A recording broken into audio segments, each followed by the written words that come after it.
तो इस तरीके से देखा जाए तो आईवीएफ है कोई बहुत ज़्यादा एडवांस या बहुत ज़्यादा महंगी और बहुत ज़्यादा ऐसे पेनफुल और ऐसी प्रोसेस नहीं है, और आजकल इसके लिए ईएमआई जैसी फैसिलिटीज़ भी अवेलेबल है। तो अगर आप जैसे आपको इतना एक्सपेंसेस आप बियर नहीं कर सकते हैं तो इसमें बिना ब्याज के विदाउट इंटरेस्ट आपको अमाउंट मिल जाता है जो बाद में आप ईएमआई जैसे पे कर सकते हैं। ओके, तो इंस्टॉलमेंट में खर्चा निकल जाएगा। में खर्चा कर सकते हैं। बेसिकली प्रेगनेंसी न होना किसी न किसी मेडिकल रीजन की वजह से होती है, बट हमारे यहाँ इंडिया में मेडिकल प्रॉब्लम न हो के बच्चे नहीं होना एक सोशल प्रॉब्लम ज्यादा बन गया है।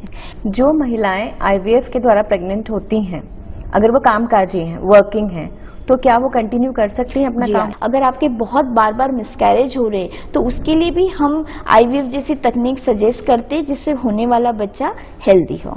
क्या आईवीएफ तकनीक से जुड़वा बच्चे ही पैदा होते हैं? ऐसे ही सेंटर का चुनाव करना चाहिए जहाँ पे आपको इतना अच्छा सक्सेस रेट में हो जिससे कि आपको एक ही बार में कंसीव हो सके।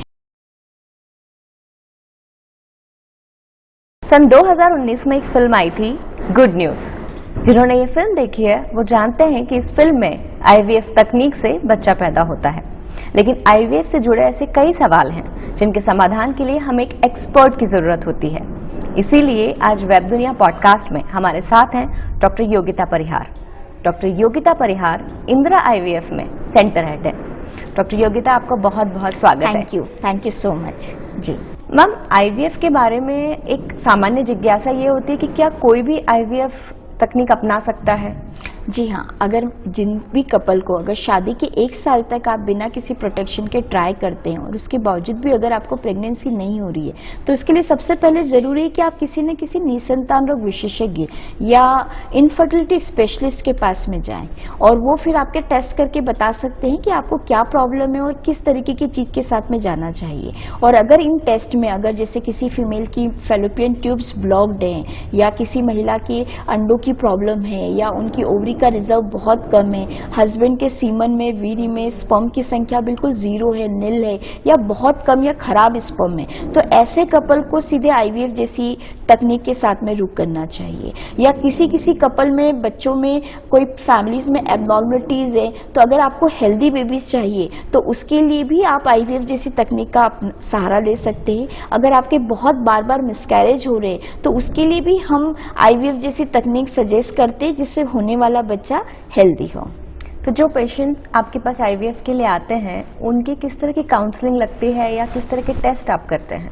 जी, अगर हमारे पास कपल आते हैं तो सबसे पहले हमारे लिए जो सबसे चैलेंजिंग होता है वो होता है कपल की काउंसलिंग करना, क्योंकि आप सोच सकते हैं कि जिन कपल को बच्चे नहीं हो रहे हैं तो उनका स्ट्रेस लेवल कितना ज़्यादा होगा। बिल्कुल। बेसिकली प्रेगनेंसी न होना किसी न किसी मेडिकल रीजन की वजह से होती है, बट हमारे यहाँ इंडिया में मेडिकल प्रॉब्लम न हो के बच्चे नहीं होना एक सोशल प्रॉब्लम ज़्यादा बन गया है। कपल को खुद को नहीं लगता है कि हमें बच्चे नहीं हो रहे, बट सोसाइटी उनके ऊपर ज़्यादा प्रेशर डालती है कि आपको प्रेगनेंसी नहीं हो पा रही, और कहीं ना कहीं फिर मेडिकल सोशल इश्यू होकर साइकोलॉजिकल इश्यूज जैसे कि नींद नहीं आना, बहुत ज़्यादा इरिटेशन होना और सोशली जाने से बचना, क्योंकि वहाँ हम जाएंगे तो हमसे वही सवाल पूछा जाएगा कि इतने साल हो गए और अभी तक कोई गुड न्यूज़ नहीं दी है, तो कहीं ना कहीं हम उन सब चीज़ों से बचने लग जाते हैं। तो इसलिए कपल के लिए एक प्रॉपर काउंसलिंग होना, उनको एक मेंटल स्ट्रेस रिलीफ करना, ये बहुत ज़्यादा ज़रूरी होता है हम लोगों के लिए। जी, जो कपल्स आपके पास आते हैं, क्योंकि ये आईवीएफ एक अलग तरह की प्रक्रिया है, अलग तरह की टेक्निक है, तो इसमें कोई लीगल फॉर्मेलिटी भी इन्वॉल्व होती है? हाँ, अभी काफ़ी टाइम से हमारी गवर्नमेंट ने कुछ रूल्स लेकर आए, जैसे अगर आपको आईवीएफ कराना है तो उसके लिए कपल की एज 23 ईयर्स की एज का होना ज़रूरी है, और मैक्सिमम एज फीमेल्स के लिए 50 ईयर्स और मेल के लिए 55 ईयर्स है। जैसे पहले आपने देखा था 74 ईयर्स की लेडी को भी बच्चे हुए थे, लेकिन अब वो चीज़ गवर्नमेंट ने उसके लिए रोक लगा दी है, और इसके लिए आपका आधार कार्ड में मतलब वाइफ के साथ में हस्बैंड का नाम अटैच होना, और अगर आपका आधार कार्ड में आपके फादर का नाम है तो उसके लिए आपको या तो मैरिज सर्टिफिकेट या आपको नोटरी जिसमें आप ये शो करते हैं कि you are a married couple, ये थोड़े डॉक्यूमेंटेशन होना अब जरूरी हो गया है। जब मैं आपके से पूछने वाले सवालों पर रिसर्च कर रही थी तो एक चीज़ ये भी मेरे पढ़ने में आई कि आईवीएफ ऐसे भी पेरेंट्स अपनाना चाहते हैं, ऐसे भी कपल अपनाना चाहते हैं जो ये चाहते हैं कि उनके बच्चों में आनुवांशिक बीमारियां न हो, जी, तो ये बिल्कुल। किस हद तक सही है? जी, ये आजकल बहुत हो गया है, क्योंकि देखिए आज आप देखोगे पहले के ज़माने में सबके 8-8 10-10 बच्चे होते थे। नाउ हर किसी को अब सिर्फ एक ही बच्चा चाहिए। हाँ और जी। इतना कंपटीशन हो गया है सब चीज़ों को लेकर, पेरेंट्स अपने बच्चों को लेके इतने ज़्यादा पॉसेसिव, इतने ज़्यादा इमोशनल होते हैं कि उन एक ही बच्चा हो रहा है, तो दे वांट कि हमें जो बच्चा हो वो एक ही हो, और लेकिन वो हेल्दी बेबी हो। तो अब आजकल लेट मैरिज, कैरियर और इतनी सारे सब चीज़ों की वजह से जो late marriage, late baby planning होती है, तो होने वाली एज के साथ साथ, बढ़ती एज के साथ बच्चों में जेनेटिक प्रॉब्लम होने का भी रिस्क बहुत ज़्यादा रहता है। तो हम आईवीएफ की प्रोसेस में क्या करते हैं, कपल के एग और स्पर्म से फर्टिलाइज करके एम्ब्रियोज बनाते हैं, और उस एम्ब्रियो का PGS, pre genetic screening test के द्वारा बाहर ही पता कर लिया जाता है कि कौन सा एम्ब्रियो हेल्दी है। उससे ये होने वाले एम्ब्रियोज के अंदर कोई मेंटल रिटार्डेशन, डाउन सिंड्रोम, ये सारी चीजें पता चल जाती हैं। तो हम हेल्दी एम्ब्रियोज को मदर के यूट्रस में ट्रांसफर करते हैं, जिससे होने वाला बच्चा पूरी तरीके से नॉर्मल हेल्दी होता है। तो जैसे आपने बात की कि सैंपल कलेक्शन होता है, या तो इस प्रक्रिया में कितनी बार हॉस्पिटलाइज होना पड़ता है? जी, इस आईवीएफ जैसी प्रक्रिया के लिए हॉस्पिटल में एडमिशन की ज़रूरत बिल्कुल भी नहीं होती है, बिल्कुल सेफ होती है। इसमें कोई पेन नहीं होता है। इसमें महिलाओं को, फीमेल्स को 10 से 12 दिन के लिए रेगुलरली इंजेक्शन लगवाने के लिए आना पड़ता है, और फिर हम उनकी बॉडी से एनेस्थीसिया में एग रिट्रीव करते हैं, जिसमें कोई भी टाका, चीरा फाड़ी, हॉस्पिटलाइजेशन, एडमिशन, इन चीज़ों की कोई ज़रूरत नहीं होती है। और फिर उसके बाद में 3 to 5 डेज के बाद में एम्ब्रियोज जो उनके बनते हैं, उन कपल को एक्सप्लेन करके और उनके यूट्रस को रेडी करके, विंडो पीरियड होता है इम्प्लांटेशन का, वो पीरियड चेक करके हम मदर के यूट्रस में एम्ब्रियो ट्रांसफर करते हैं। और दोनों का होना जरूरी है, पार्टनर का, कपल का, दोनों अब का? बच्चे प्लानिंग कर रहे हैं तो अगर हस्बैंड रहता है साथ में तो वाइफ को एक इमोशनल सपोर्ट मिलता है। तो जी।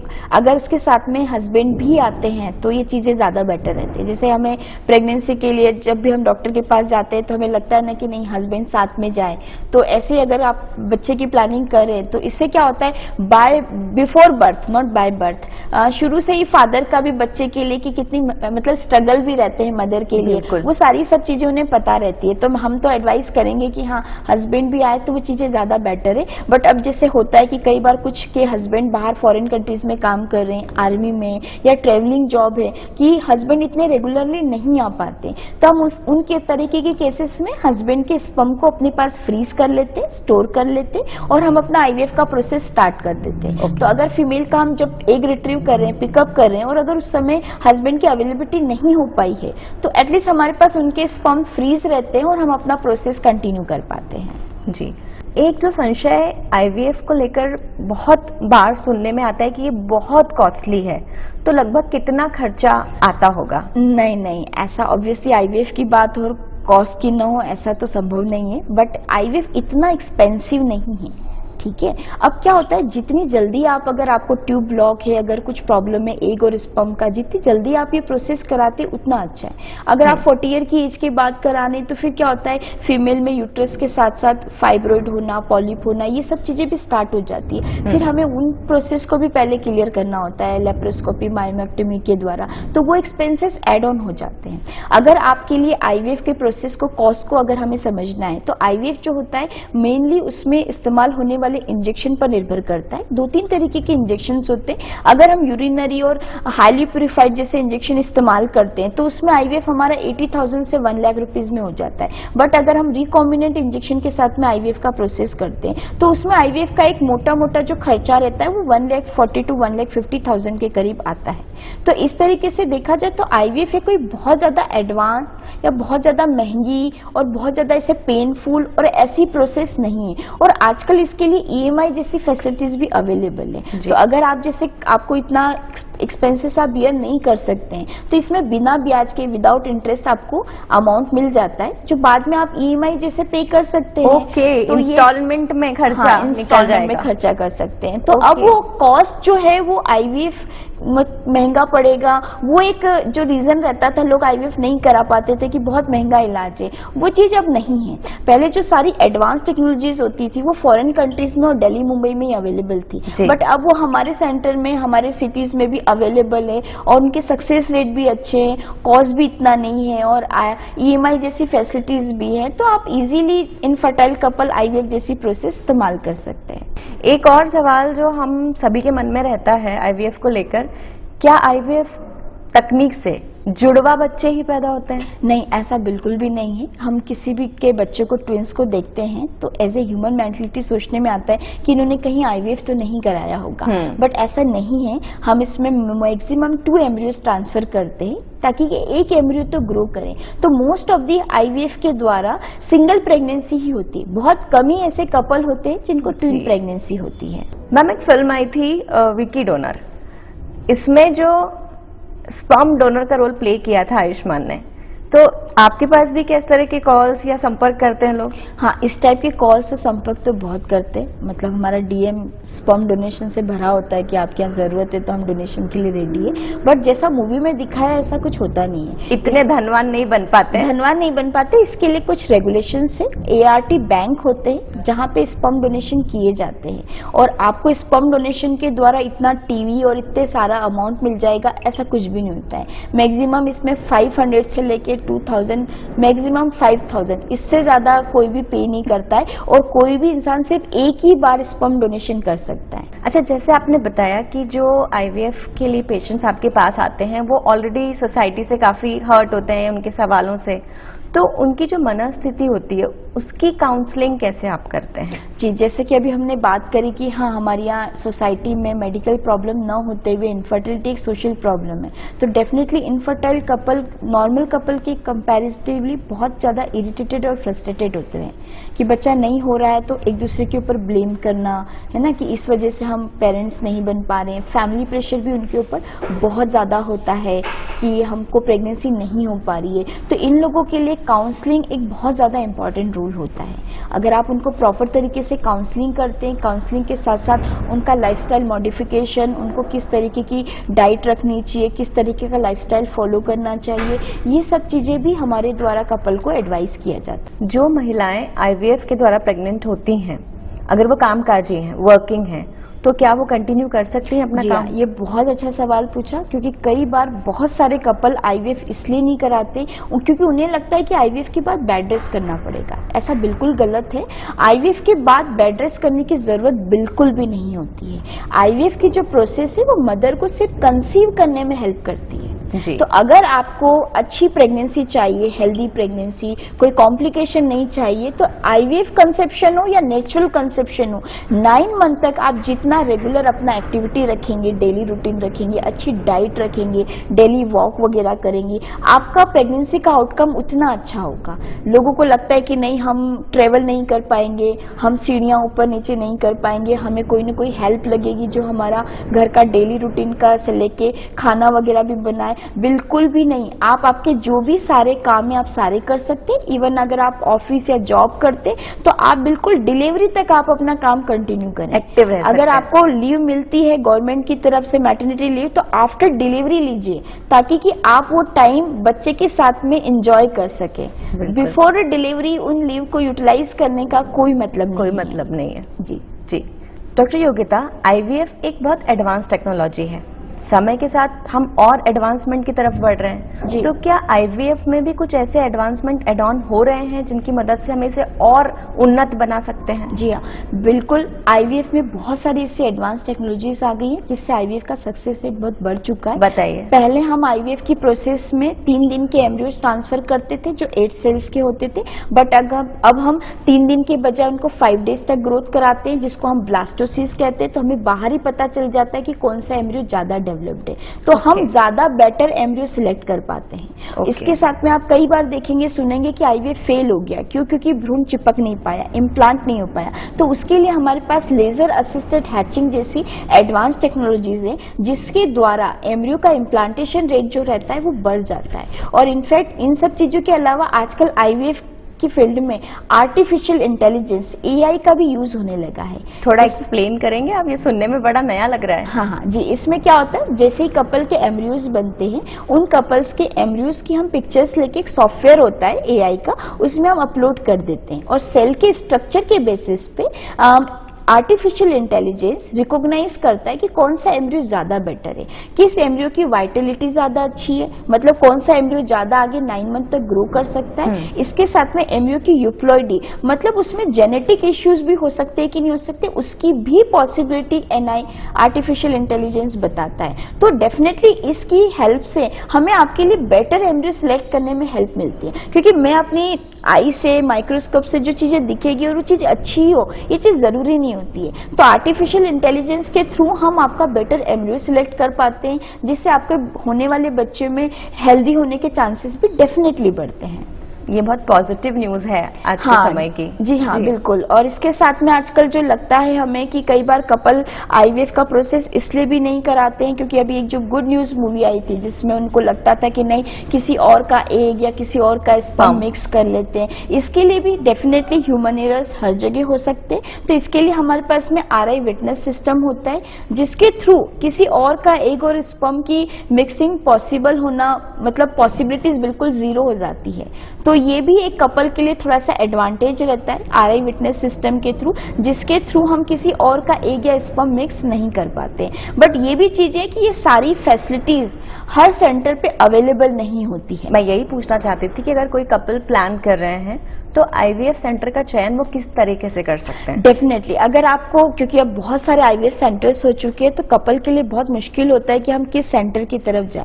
तो मोस्टली कपल क्या करता है, पैकेजेस, ऑफर्स और उसके बेसिस पे डिसाइड कर लेता है कि मुझे यहाँ जाना चाहिए। बट इसके बजाय आप अगर आईवीएफ सेंटर्स, उसमें कौन कौन सी टेक्नोलॉजीज इस्तेमाल होती है, वहाँ पे कौन से इंजेक्शन इस्तेमाल होते हैं और उस आईवीएफ सेंटर के एम्ब्रियोलॉजी लैब कैसी है, क्योंकि डेफिनेटली आईवीएफ की इसमें एम्ब्रियोलॉजी लैब जहाँ पे आपके एम्ब्रियोज बनाए जाते हैं उसका बहुत इंपॉर्टेंट रोल रहता है। तो जितनी ज्यादा एडवांस एम्ब्रियोलॉजी लैब रहेगी आपका सक्सेस रेट उतना अच्छा रहेगा। इसी के साथ में कौन कौन सी एडवांस टेक्नोलॉजी इस्तेमाल की जा रही है उस सेंटर पे, वो चीजों से के बारे में भी आपको पता रहता है। तो इन चीजों के बेसिस पे भी आप डिसाइड कर सकते हो। डॉक्टर की स्किल, उनकी काउंसलिंग, इनके बेसिस पे भी, क्योंकि आपको अल्टीमेटली सही एडवाइस, सही गाइडेंस डॉक्टर्स ही दे पाते। तो ये सारे कुछ पैरामीटर्स रहते हैं जिनके बेसिस पे अगर आप आईवीएफ सेंटर का चुनाव करते हैं, बजाय कि यहाँ पे इतना डिस्काउंट है, यहाँ पे मुझे ये ऑफर मिल रहा है,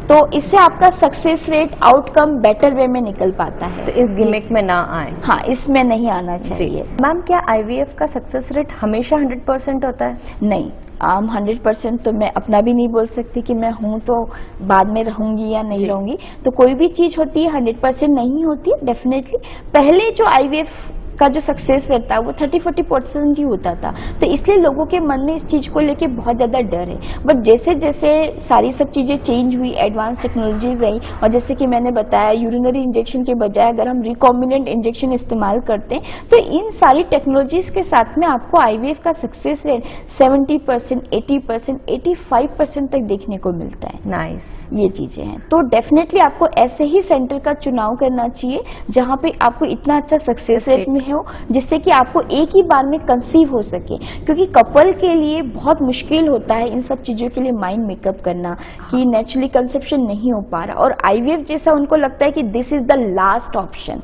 और उसके बाद भी प्रेगनेंसी नहीं होती है तो उनको लगता है अब तो हमारे पास कोई ऑप्शन ही नहीं है, तो उनका होप बिल्कुल चला जाता है। तो इसलिए बेटर रहता है कि ऐसे आईवीएफ सेंटर से कराएं जहां का सक्सेस रेट अच्छा होता है, जिससे आपको एक ही बार में प्रेगनेंसी मिल सके। अच्छा मैम, मान लीजिए कि किसी ने आईवीएफ प्रक्रिया का इस्तेमाल किया लेकिन महिला कंसीव नहीं कर पाई, जी, फिर आप उन्हें क्या काउंसलिंग देते हैं या क्या सलाह देते हैं? देखिए, अगर आपका आईवीएफ साइकिल कराया है और आपको सक्सेस नहीं मिला है तो डेफिनेटली हम डॉक्टर से ओपनली बात करें कि क्या रीज़न है जिसकी वजह से हमारा आईवीएफ साइकिल फेल हुआ है। तो जैसे सपोज कई बार किसी कपल के एम्ब्रियोज बहुत अच्छी ग्रेड के नहीं रहते हैं, ताकि कि हम सेकेंड साइकिल प्लान करें तो हम उससे बेटर ग्रेड के एम्ब्रियोज के साथ में ट्रांसफर के साथ आगे बढ़े। कई बार होता है कि महिलाओं का यूट्रस उतना अच्छा नहीं होता है तो हम सेकेंड साइकिल में प्लान करते हैं कि उससे बेटर एंडोमेट्रियम हो जहाँ पे एम्ब्रियो इम्प्लांट होता है, या फिर कोई मदर को कोई दूसरे कोई मेडिकल कॉज हो, जैसे कि इस दौरान कभी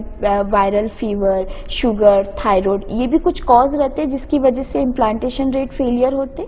तो एक बार डॉक्टर से बात करके उसके हिसाब से सेकेंड साइकिल प्लान करें तो ज़्यादा बेटर होता है। जैसे हम लोगों के यहाँ कपल का हम IVF करते तो उनके एम्ब्रियोज बनते, तो हम 2 एम्ब्रियो ट्रांसफर करते, रिमेनिंग एम्ब्रियोज हम उनके फ्रीज या स्टोर कर लेते हैं, ताकि कि इन केस अगर उनका सक्सेस नहीं हुआ, मिसकैरेज हुआ या इवन बेबी भी हो गया, तो सेकेंड बेबी के लिए, सेकेंड IVF साइकिल के लिए उनको फिर से पूरी IVF की प्रोसेस के लिए नहीं जाना पड़ता है। हमारे पास उनके एम्ब्रियोज रहते हैं और उन एम्ब्रियोज को फिर हम ट्रांसफर के साथ में आगे बढ़ जाते हैं। अगर किसी किसी कपल में होने वाले बच्चों में ड्यूरिंग प्रेगनेंसी कोई एबनॉर्मलिटीज आई है, तो हम फिर क्या करते हैं, उन एम्ब्रियोज का पहले टेस्ट करते हैं उस बीमारी से रिलेटेड, और अगर वो एम्ब्रियो हेल्दी है तभी हम उस एम्ब्रियो को फिर उस कपल में ट्रांसफर करने की एडवाइस देते हैं। एक टर्म और बहुत सुनने को मिलता है मैम, किराए की कोख।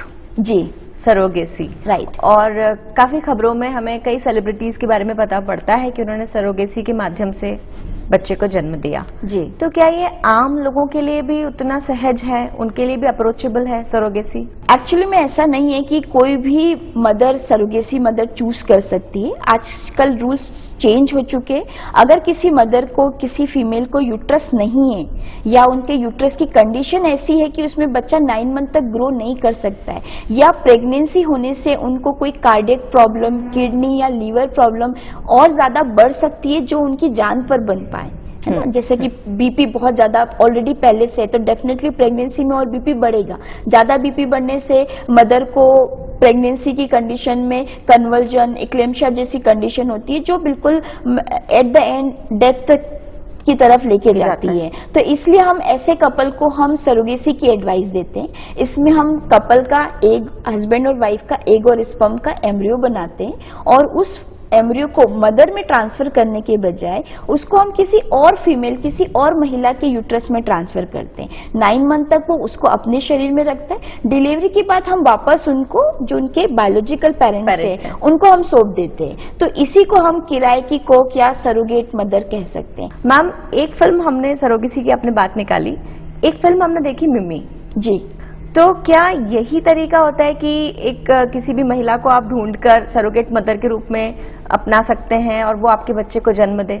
नहीं, अब आजकल ART बिल के थ्रू काफ़ी सारे रूल्स रेगुलेशन आ चुके हैं। इसके थ्रू पहले हम कमर्शियल सरोगेसी भी कर सकते थे। मतलब इसका मतलब है कि हम हमारी तरफ से कोई उनको लेडी सजेस्ट करते जिसमें कहीं ना कहीं कुछ कमर्शियल इन्वॉल्वमेंट रहता था, जो बायोलॉजिकल पेरेंट्स को उनको कुछ अमाउंट पे करना होता था, जिसके लिए वो उनके लिए सरोगेट मदर बनने के लिए रेडी होती थी। बट अब ये कमर्शियल सरोगेसी पूरे ऑल ओवर इंडिया में बंद हो चुकी है। अब अगर आपको सरोगेसी की जरूरत है तो कपल को खुद को ही अपने कोई नोन, सिस्टर, भाभी, फ्रेंड, किसी को सरोगेट मदर के रूप में लेकर आना होता है।